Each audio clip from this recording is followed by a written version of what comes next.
যেহেতু আপনি চলে যাইবেন, আপনার ছেলে দেখেন পানির কারণে পিপাসায় ছটফট করতেছে, আপনার ছেলেকে একটু পানি পান করান। তখন হযরত হুসাইন রাদিয়াল্লাহু তাআলা আনহু তার ছেলেকে নিয়ে আসলেন কুফাবাসীর সামনে।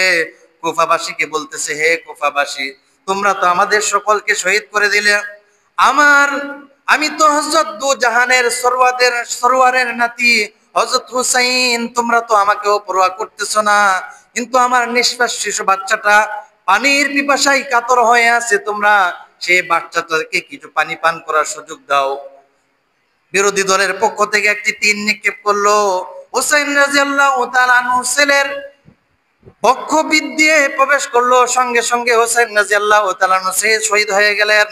তখন স্ত্রীর কাছে গিয়ে বললেন, হো আমার প্রাণ প্রিয় স্ত্রী, তুমি আমাকে বলেছিলে তোমার ছেলেকে পানি পান করাইতাম, তোমার ছেলে এমন পানি পান করেছে কিয়ামত পর্যন্ত আর পানি পান করবে না, নাও তোমার ছেলে।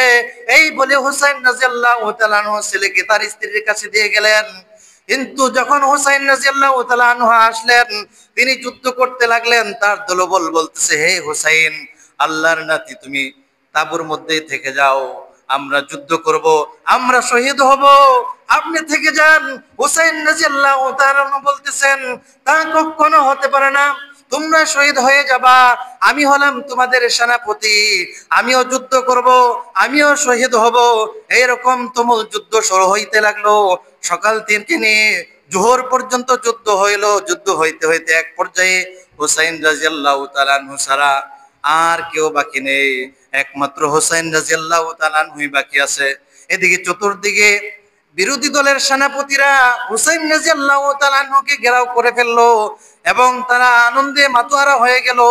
উবাইদুল্লাহ ইবনে জিয়াদ, তার মন কিছু গলে গেল, কিন্তু তার পাশে ছিল সীমার এবং সিনান, এই দুইজনের প্রবলে, এই দুইজনের কুমন্ত্রণার কারণে হুসাইন রাদিয়াল্লাহু তাআলা আনহুর কে গর্দান নিক্ষেপ করার জন্য, গর্দান তার মাথা থেকে বিচ্ছেদ করার জন্য সকলেই বলতেছে। কিন্তু হুসাইন রাদিয়াল্লাহু তাআলা আনহু বলতেছেন, আমি হলাম দু জাহানের নাতি, আমার এমন কোন জায়গা বাকি নেই রাসূল করিম সাল্লাল্লাহু আলাইহি ওয়াসাল্লাম চুমু খান নেই, তোমরা কিভাবে আমাকে হত্যা করতে আসতেছো? তখন হুসাইন রাদিয়াল্লাহু তাআলা এই কাকুতিও তারা মানলেন না, বিভিন্ন জায়গা থেকে তীর নিক্ষেপ করতেছে। হুসাইন রাদিয়াল্লাহু তাআলা আনহুকে এক পর্যায়ে শহীদ করে দিলেন। এদিকে আরেকজন এসে গর্দান থেকে হুসাইন রাদিয়াল্লাহু তাআলা আনহুর কল্লাও পৃথক করে দিলেন। হুসাইন রাদিয়াল্লাহু তাআলা আনহু সেখানে শহীদ হয়ে গেলেন।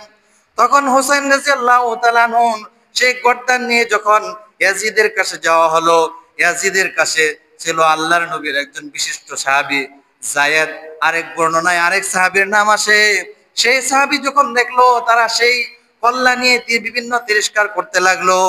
সম্মানিত হাজিরিন, আমরা এখান থেকে একটা বিষয় লক্ষ্য করব, আমরা ইয়াজিদকে দোষারোপ করব, কিন্তু ইয়াজিদের বাবা কাতিবে ওহী হযরত মুয়াবিয়া রাদিয়াল্লাহু তাআলা আনহুকে কখনো দোষারোপ করা যাবে না।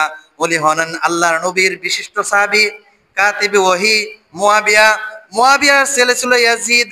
সে যখন দুঃশাসন করে হযরত হুসাইন রাদিয়াল্লাহু তাআলা আনহুকে শহীদ করলো, তাকে আমরা বিভিন্ন দোষারোপ করতে পারি, কিন্তু মুয়াবিয়া রাদিয়াল্লাহু তাআলা আনহুকে দোষারোপ করতে পারি না।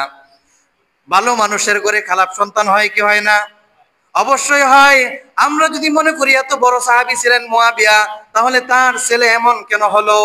আপনি লক্ষ্য করেন, নূহ আলাইহিস সালাতু ওয়াস সালাম আল্লাহর পয়গম্বর ছিলেন, তার ছেলে ছিল কেনান। হযরত মুহাম্মদুর রাসূলুল্লাহ সাল্লাল্লাহু আলাইহি সাল্লাম ছিলেন নবী, শেষ নবী ছিলেন, দামি নবী ছিলেন। তার চাচা ছিল আবু জাহেল, আপন চাচা ছিল আবু তালেব, সে কিন্তু ঈমান আনে নাই। আমরা যদি মনে করি এত বড় নবী হওয়ার কারণে ও যদি আবু